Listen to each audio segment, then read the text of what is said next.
ஆரகளூர் காமநாதீஸ்வரர்.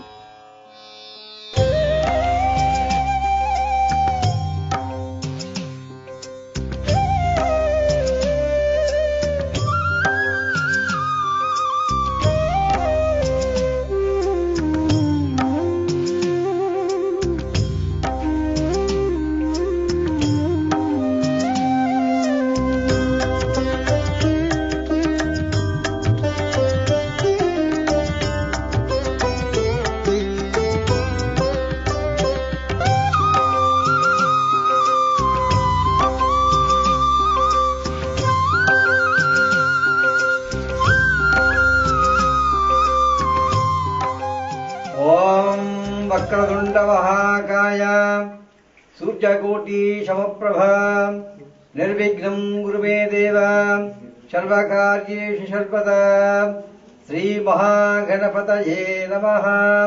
சேலம் மாவட்டம் ஆத்தூர் வட்டம் ஆரகளூர் என்ற கிராமம். இந்த கிராமத்தில் எழுந்தருளியுள்ள ஸ்ரீமத் பெரியநாயகி சமேத காமநாதீஸ்வரர் ஆலயமாகப்பட்டது விசேஷமாக திகழ்கிறது. வசிஷ்ட நதிக்கரையில் அமைந்துள்ள 4வது ஸ்தலம் ஆரகளூர் காமநாதீஸ்வரர் திருக்கோவில் வாயுலிங்க ஸ்தலம். இறைவன் காமநாதீஸ்வரர், இறைவி பெரியநாயகி. ஆரகளூர் முன்பு ஆரை நகர் என வழங்கப்பட்டிருந்தது. இந்த ஆலயமாகப்பட்டது வானவராய பூபதி என்ற சிற்றரசர் கடைசியாக முடித்திருக்கிறார் திருப்பணிகள். அதுக்கு முன்னாடி சேர சோழ பாண்டியர்கள் கருவறையிலிருந்து அர்த்தமண்டபம் மகாமண்டபம் வரை அந்த சேர சோழ பாண்டியர்கள் கட்டியிருக்கிறார்கள்.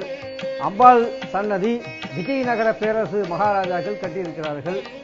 இந்த முருகன் அவதரியா முன்னாளில் காமன் உருவமுடன் பூஜித்த ஊரிலே அஷ்டபைரவ கஷேத்திரமாக சிறப்பாக விளங்கப்படுகிறது. இது பஞ்சபூத ஸ்தலங்களில் வாயுஸ்தலமாக விளங்கப்படுகிறது. இந்த வாயுஸ்தலம் வேலூர், ஏத்தாப்பூர், ஆத்தூர்கோட்டை, ஆரகளூர், கூகையூர் என்ற பஞ்சபூத ஸ்தலங்கள். வேலூராகப்பட்டது வாழப்பாடி அருகில் வேலூர், அது நிலமாக திகழ்கிறது. ஏத்தாப்பூர் அது ஜலலிங்கம் நீர்லிங்கமாக பிரதிஷ்டை பண்ணியிருக்கிறார் வசிஷ்ட மகரிஷி. ஆத்தூர்கோட்டை அக்னிலிங்கமாக திகழ்கிறது. இது வாயுலிங்கமாக திகழ்கிறது. இங்கிருந்து 5 கிலோமீட்டர் அளவிலே கூகையூர் சொல்லக்கூடிய ஆலயமாகப்பட்டது அது ஆகாசலிங்கமாக திகழ்கிறது.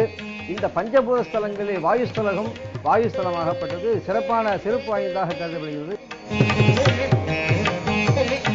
ரதி மன்மதன் சுவாமியை தொட்டு பூஜை பண்ணும் போது சிவ வழிபாட்டில் எந்தவித இடையூறுகள் வரக்கூடாது என்பதற்காக அஷ்டபைரவர் பிரார்த்தனை பண்ணி வழிபட்டதனால இவ்வாலயத்தில் அஷ்டபைரவர் பிரதிஷ்டப்பட்டிருக்காங்க.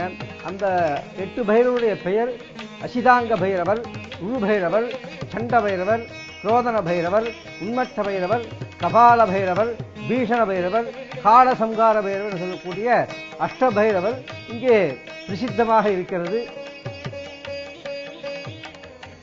முருகன் பிறப்பிற்கு முன்பாக மன்மதன் இத்தலத்து இறைவனை வழிபட்டதால் காமநாதீஸ்வரர் என்ற பெயர் கொண்டார். ஈசனால் எரிக்கப்பட்டு பின்னர் மீண்டும் உயிர்ப்பிக்கப்பட்ட மன்மதன் ரதி தேவியோடு வந்து இறைவனை வழிபட்ட ஸ்தலம். இக்கோவிலின் கோபுரம் மிக பழமையாக இருந்தாலும் உயர்ந்து காட்சியளிக்கிறது. கோவிலின் கருவறை சதுர வடிவமானது. கருவறைக்கு முன் அர்த்த மண்டபம், மகா மண்டபம் அமைந்துள்ளது.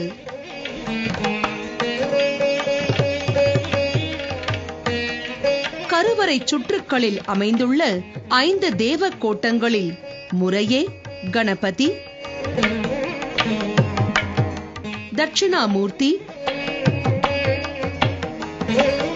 அண்ணாமலையார், பிரம்மன், துர்க்கை ஆகியோர் காணப்படுகின்றனர்.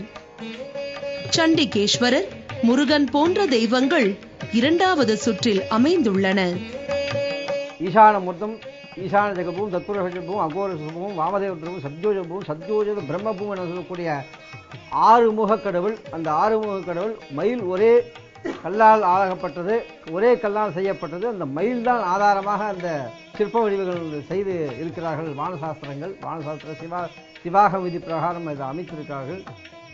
அந்த முருகனுக்கு சஷ்டி திதியிலே, வளர்பிற சஷ்டி திதியிலே 6 முகத்துக்கு அபிஷேகங்கள் ஆராதனைகள்லாம் செய்து 6 முகத்துக்கு 6 சாதம் நைவேத்தியம், தயிர் சாதம், எலுமிச்சம்பழ சாதம், சக்கரை பொங்கல், வெண்பொங்கல், புளி சாதம், மகா நைவேத்தியம். இந்த மகா நைவேத்தியம் 6 அன்னங்கள் படைத்து பூஜைகள் செய்தவனானால் சீக்கிரம் இந்த செவ்வாதோஷங்கள் நீங்கி விரைவில் திருமணம் நடைபெறும் என்று ஆகம சாஸ்திர பிரகாரம் நடைபெற்றுக் கொண்டிருக்கிறது.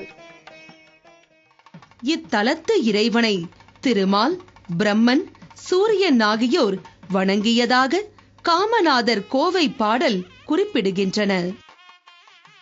தங்கின்ற முத்ததனை தன் இனமென்றே கருதி அங்கம் குறுகணைக்கும் ஆரையே எங்கோன் முருகன் அவதரியா முன்னாளில் காமன் உருவமுடன் பூஜித்த ஊர் தங்குன்ன அன்னப்பறவை.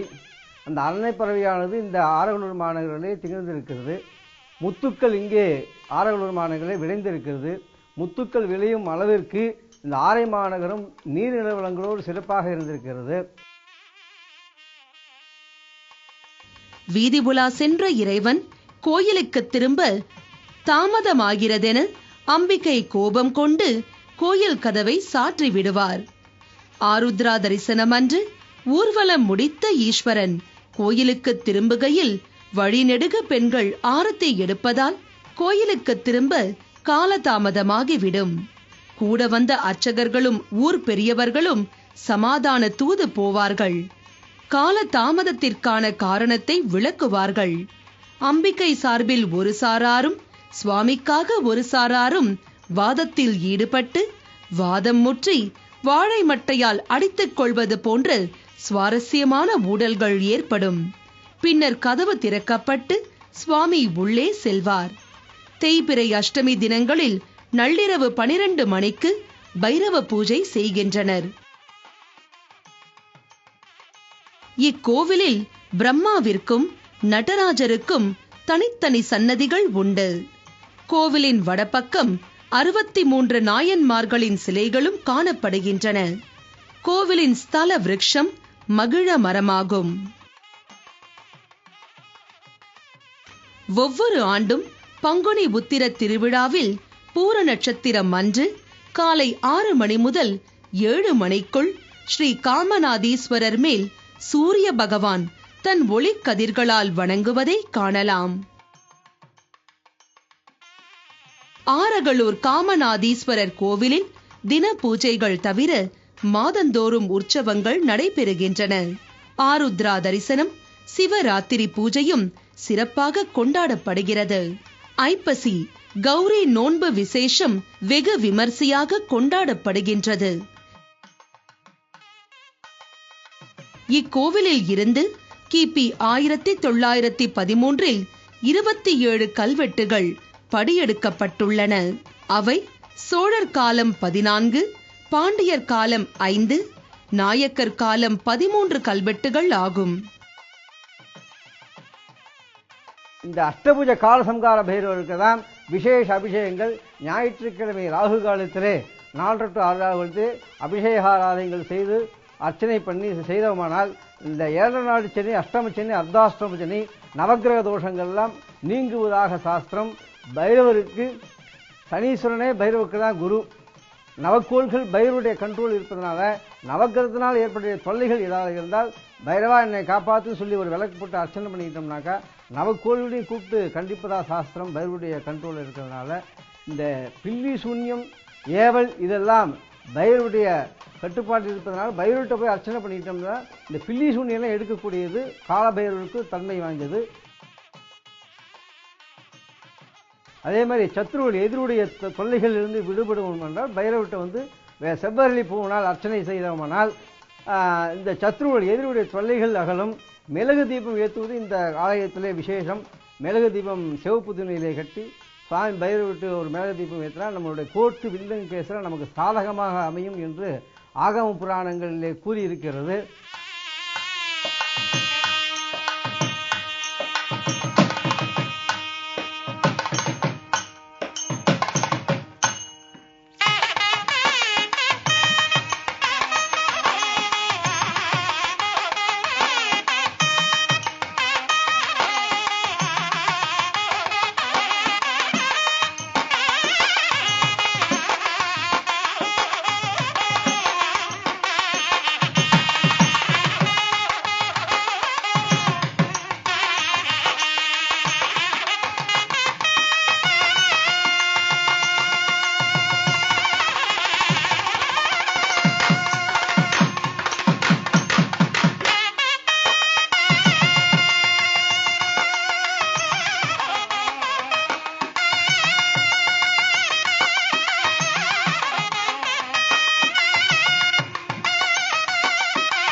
கடன் தொல்லைகளில் இருந்து நிவாரணம், வியாபார விருத்தி, வீடு மனை வாங்கும் யோகம் ஆகியவற்றிற்கு பைரவரை பிரார்த்திக்கின்றனர்.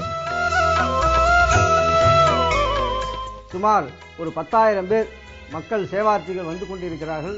நிறைய பலாபலங்கள் அடைந்து கொண்டிருக்கிறார்கள். இவ்வாலயத்திற்கு வந்தால் சுபிக்ஷம் நிறைய கிடைக்கிறது என்று காதார வந்து என்னிடம் சொல்லிக் கொண்டு போயிட்டு கொண்டிருக்கிறார்கள். ஆகவே இந்த ஆலயத்தில் அனைவரும் வருமாறு கேட்டுக்கொள்ளப்படுகிறார்கள்.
பயமுறுத்தும் பைரவரின் பயபக்தியே,